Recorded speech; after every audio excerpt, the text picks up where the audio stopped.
Because I'm good enough, I'm smart enough, and gosh darn it, people like me.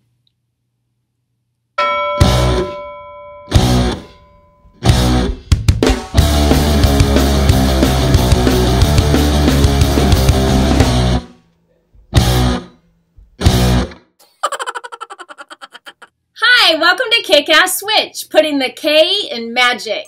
I'm Joanna DeVoe, and you're watching a video about self-love. I actually devoted all of February to self-love. You might not have noticed that because I did it in a super sneaky way, but I was trying to make a point, and that is that self-love is a path. It's a practice. It's the way that you live your life. It's the way that you treat yourself. And if you treat yourself well, you're going to treat other people well. So it's a win-win situation for you and all of the other people that you come in contact with. And I didn't want to keep harping on it, saying self-love, self-love, self-love all month, because I already offer a free ebook that I give out to anybody who gives me their email address, and that outlines the 7 steps to creating the kick-ass sense of self-love. It's called Hippie Witch, Peace, Love, and all that good shit. And one of the sections in that book is called Sexy Talk, which is really just my kooky way of saying positive self-talk. And this is something that I use on a daily basis. I actually tend to talk to myself more than I use positive affirmations. Although I started down this path using positive affirmations. Louise Hay was a big influence on me that way.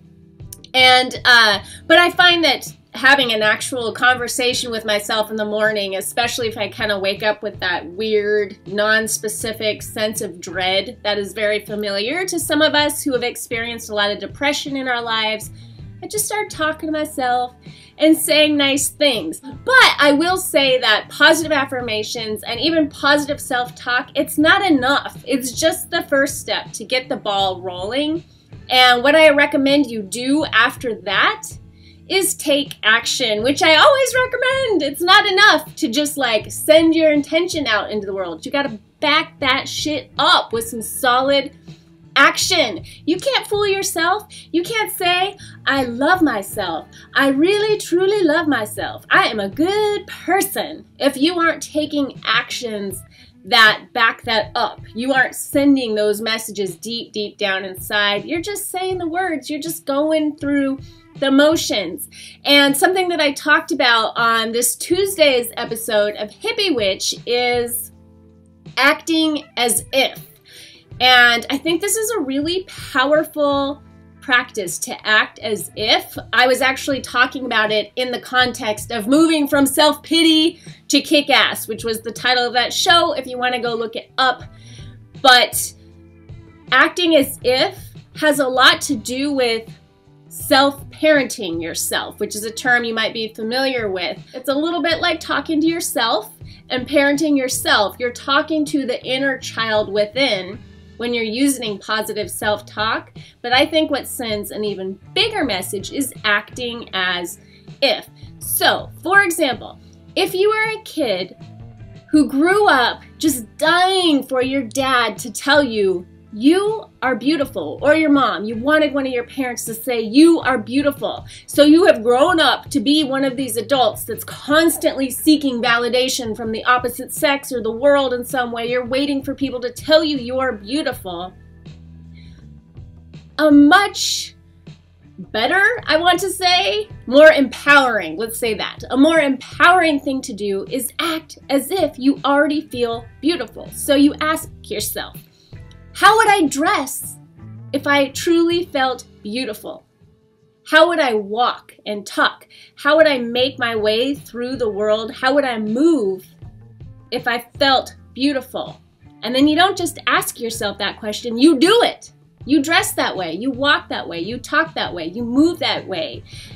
You represent yourself as being beautiful, and in doing that, you feel beautiful and you've self-parented that little inner child within that is crying out to feel beautiful. You're saying you are beautiful, and you're proving it to yourself by behaving that way. If you always wanted your mother or father to say, "You're really smart. You are so smart," because you really didn't feel smart deep down inside, and so you're an adult that has spent your life trying to make yourself feel smart. Act as if. Ask yourself, what kind of choices would I make in my life if I felt smart? If I was truly smart, if I knew that I was smart, and I didn't need anybody else to validate that for me, what kind of choices would I make? What kind of career would I pursue? What kind of education would I pursue or not pursue? If I knew deep down inside that I was smart and I didn't need a piece of paper to tell me that, and I didn't need my family to tell me that, what would I do? Same thing applies if you always wanted to hear, "You're so talented." Act as if you are so talented. What kind of things would you make? If you felt truly talented, if you knew deep down inside that you were talented and that you had a special gift to offer the world, what would you make? What would you put out into the world? What would you create and give if you knew, if you had complete faith in your talent? I think that acting as if is extremely powerful. It does take a bit of self-awareness, so maybe this is an advanced self-love technique. I don't know. Why don't you try it and get back to me and let me know how it works for you. It works great for me, and so I always love to share what's working for me. I like to share it with you and spread the love around. So I hope that February treated you very well and that you are kicking ass in 2015 so far. And until we meet again, much love. Peace.